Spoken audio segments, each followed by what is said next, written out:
મામાના ઘરેથી નિજ મંદિરે પરત ફર્યા. ભગવાન મામાના ઘરે પરત ફરતા તેમની આંખો આવી હોવાથી આજે નેત્રોત્સવ વિધિ કરવામાં આવી હતી. ભગવાન જગન્નાથની નેત્રોત્સવ અત્યંત ભક્તિમય માહોલમાં સંપન્ન થયો, જ્યાં મોટી સંખ્યામાં ભાવિક ભક્તોએ દર્શનનો લાભ લીધો. મોસાળથી પરત ફર્યા બાદ ભગવાન જગન્નાથને તેમના ગર્ભગૃહમાં આવેલી રત્નવેદી ઉપર ફરીથી પ્રતિષ્ઠિત કરવામાં આવ્યા.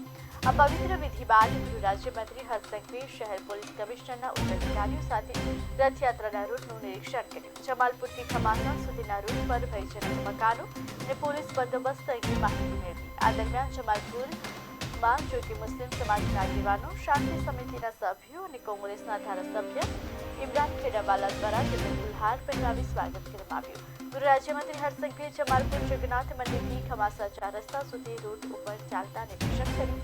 ખમાસા 4 રસ્તાથી ગૃહ રાજ્યમંત્રી હર્ષ સંઘવી, શહેર ભાજપ પ્રમુખ પ્રેરક શાહ અને રાજ્ય પોલીસ વડા વિકાસ સહાય રંગબેરંગી ફૂલોથી સજાવેલી ખુલ્લી જીપમાં રથયાત્રાના રૂટ ઉપર આગળ વધ્યા. ખુલ્લી જીપમાં પાછળ 50થી વધુ ગાડીઓના કાફલા સાથે હર્ષ સંઘવી દ્વારા રથયાત્રાના રૂટનું નિરીક્ષણ કરવામાં આવ્યું.